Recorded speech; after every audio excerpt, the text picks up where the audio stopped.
కొన్ని స్పెసిఫిక్ సమస్యలైనా సరే మీరు టేకప్ చేసి మీ సభలో చెప్పిన సమస్యల్ని దాని మీద విచారణ చేయమని చెప్పి కోరుతా ఉన్నాను.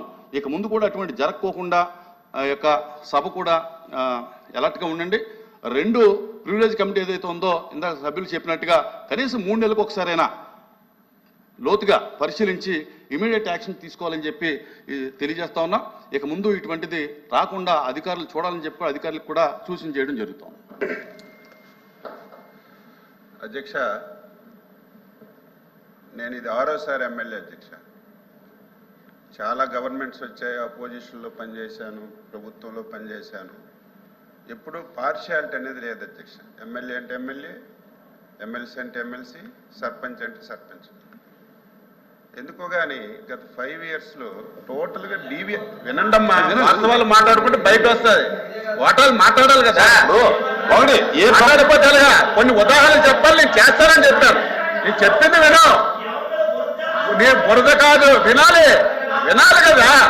నేను విన్నమ్మా, నువ్వు విను. మాట్లాడే ముందు వినాలి. మీరు మాట్లాడేసి వినకపోతారుగా. పూర్తిగా దయచేసి నేను శ్రీకాంత్ గారు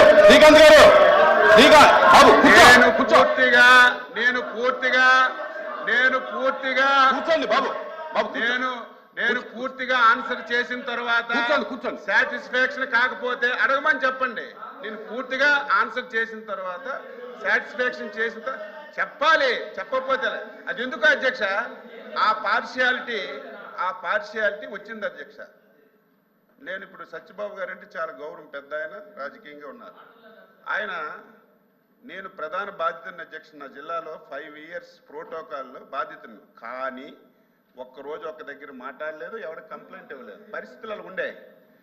నేను ఇప్పుడు మంత్రి అయ్యాను, మీరు చూసుకోండి, కమిటీ అయ్యండి. ఎక్కడైనా సరే ప్రోటోకాల్ పాటించారా లేదని అడుగుతాను, బోర్డులో పేర్లు వేసారా లేదని అడుగుతాను.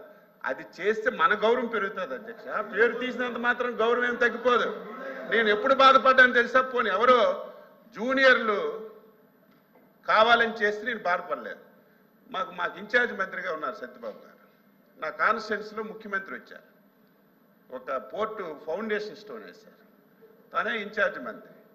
ప్రోటోకాల్ పేరులో చూస్తే జిల్లా ప్రజలతో ఎన్నుకున్న పార్లమెంట్ సభ్యుడి పేరు లేదు, ఆ నియోజకవర్గానికి ప్రాతినిధ్యం వహిస్తున్నటువంటి కింజరాపు అచ్చెన్నాయుడు శాసనసభ్యుడి పేరు కూడా లేకపోయినా నేను అడగలే. ఇప్పుడు ఫోటోకాల్ తెప్పించిస్తాను. విషయం చెప్తున్నాను, దృష్టిలో ఉందా కాదు అది. కానీ ఎవరికి ఇలాగ జరగకూడదు. ఎమ్మెల్యే అంటే ఎమ్మెల్యే, అపోజిషన్ లీడర్ అంటే అపోజిషన్ లీడర్, ఇవన్నీ ఉండాలి. కానీ ఎందుకో డీవియేషన్ అయింది. గత పాలకులు ప్రవర్తించిన తీరు వల్ల అధికారులు కూడా అదే మైండ్తో వెళ్ళిపోతున్నారు. నేను వాస్తవం చెప్తున్నాను, మేము ఎక్కడ కూడా ప్రోటోకాల్ పాటించొద్దని చెప్పడం లేదు. ఎవరైనా ప్రజాప్రతినిధే. అధికారం అనేది ఎప్పుడూ ఒకరి చేతుల్లో ఉండదు. అధికారం వస్తుంది, పోతుంది, గౌరవం శాశ్వతంగా ఉంటుంది. మనం దేని మీదైనా పోరాటం చేయొచ్చు, దేని మీదైనా వాదాలు చేసుకోవచ్చు.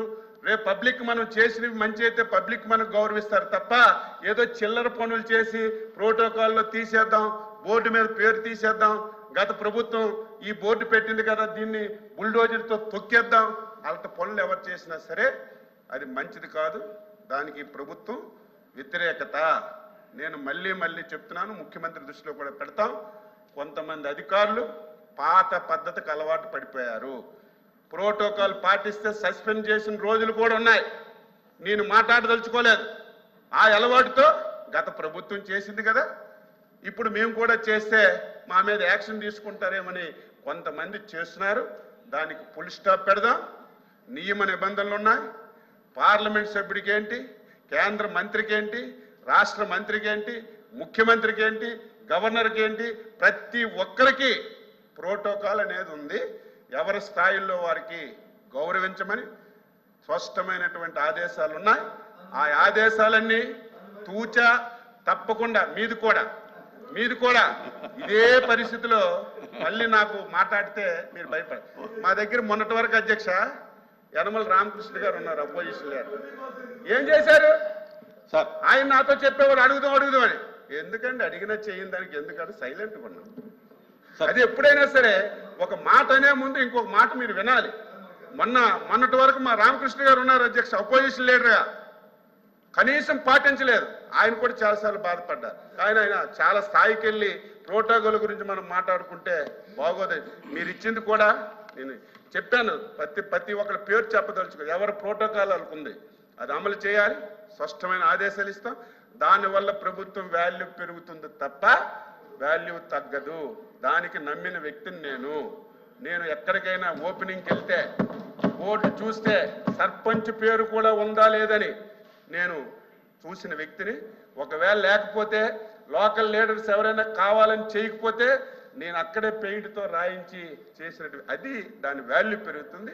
తప్పనిసరిగా జీవోలన్నీ మళ్ళీ స్పష్టంగా అమలు చేయమని ముఖ్యమంత్రి గారు దృష్టిలో పెట్టి జిల్లా అధికారులందరికీ ఆదేశాలు ఇస్తామని ఈ సందర్భంగా తెలియజేస్తూ, మీ విషయంలో కూడా జరిగింది, నేనే వ్యక్తిగతంగా అడిగి ఏం జరిగిందో తెలుసుకొని ఫర్దర్గా, అలాగే మెంబర్స్ కూడా కొన్ని విషయాలు స్పెసిఫిక్ గా మెన్షన్ చేశారు, వాటి మీద కూడా విచారణ ఫర్దర్గా జరగకుండా అందరికీ గౌరవం వచ్చే విధంగా నా వంతు చేస్తానని చెప్పి మీ ద్వారా సభ్యులందరికీ తెలియజేయాలి. స్పెసిఫిక్ గా ఏదైతే మెంబర్స్ మెన్షన్ చేశారో వాటి మీద మంత్రి గారు స్పెసిఫిక్ ఇష్యూస్ ఏవైతే ఉన్నాయో వాటి మీద విచారణ చేయించి మీరు చర్యలు తీసుకోమని చెప్పి ఎవరైతే సభ్యులు ఉన్నారో అవన్నీ నోట్ చేసుకున్నాం, దాని మీద కంపల్సరీ చేస్తాం. విచారణ చేయండి. ఓకే, చర్యలు తీసుకోండి.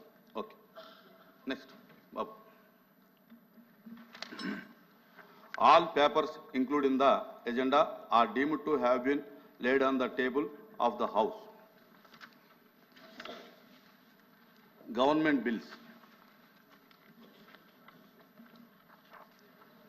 I request the Minister for Excise to move the motion for taking into consideration of the Andhra Pradesh Excise Amendment Bill 2024.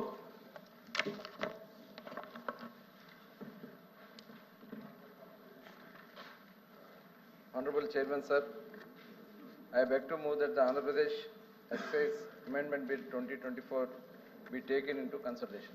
Motion moved. అధ్యక్ష, ముఖ్యంగా ఈ బిల్ తీసుకురావడానికి గల కారణం అధ్యక్ష,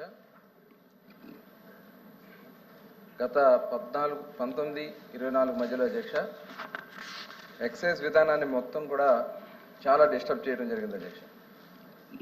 చేసినటువంటి విధానంలో ఎక్సైజ్ డిపార్ట్మెంట్ను కూడా నెట్ట నిలువున చీల్చేయడం జరిగింది అధ్యక్ష. చీల్చేసి దాన్ని స్పెషల్ ఎన్ఫోర్స్మెంట్ బ్యూరో అని ఏర్పాటు చేయడం జరిగింది అధ్యక్ష. ఇక్కడ ఎక్సైజ్ డిపార్ట్మెంట్లో ఉన్నటువంటి 70% మంది సిబ్బందిని నిట్ట నిలువులా చీల్చేసి సపరేట్గా ఇసుక మరియు ఎక్సైజ్ ఏదైతే ప్రొహిబిషన్కి సంబంధించినటువంటి కార్యక్రమాలు నిర్వహించడానికని చెప్పి ఎస్సీబీ అని పెట్టడం జరిగింది అధ్యక్ష. దానివల్ల చాలా నష్టం జరిగింది, సిబ్బందికి కూడా అధికారాలు లేవు, చాలా ఇల్లీగల్గా జరిగినటువంటి సందర్భాలు జరిగినాయి అని చెప్పి గతంలో కూడా చాలాసార్లు మేము కూడా చెప్పడం జరిగింది. మేము అధికారంలోకి వచ్చిన తర్వాత మొత్తం కూడా దీని మీద అధ్యయనం చేయడం జరిగింది అధ్యక్ష. అధ్యయనం చేసిన తర్వాత ఏదైతే ఇప్పుడు ఎస్సీబీ అయితే ఉందో వాళ్ళకి సంబంధించి ప్రొహిబిషన్ అండ్ ఎక్సైజ్ డిపార్ట్మెంట్ ఎస్సీబీలో ఉన్నటువంటి సిబ్బందిని వెనక్కి విత్డ్రా చేసుకోవడం జరిగింది అధ్యక్ష. అదేవిధంగా చట్టాన్ని కూడా మరి దానికి సంబంధించి చట్టాన్ని కూడా ఉపసంహరించుకోవడం జరిగింది అధ్యక్ష. అలాగే సెబ్కున్నటువంటి అధికారులను కూడా ఉపసంహరించుకోవడం జరిగింది అధ్యక్ష. దానికోసం ఈ బిల్ని ప్రవేశపెట్టడం జరిగింది అధ్యక్ష. గౌరవ సభ్యుల్ని ఆమోదించవలసి కోరుతాను. The question is that the Andhra Pradesh Excise Amendment Bill 2024 be taken into consideration. Those who are for the motion, please aye. Those who are against, please say no. Ayes have it, ayes have it. The motion is carried and the bill is considered. I shall now put the clause to vote. There are no amendments to clause 2 to 19, clause 1 enacting formula and long title, and they are before the House. The question is, those who are for clause 2 to 19, clause 1 enacting formula and long title, please say aye. Those who are against, please say no. Ayes have it, ayes have it. Clause 2 to 19, clause 1 enacting formula and long title do stand part of the bill. I shall now request the Minister for Excise to move the motion for passing the bill. Chairman, sir, I beg to move that the bill be passed. The question is that the bill be passed. Those who are for the motion, please say aye. Those who are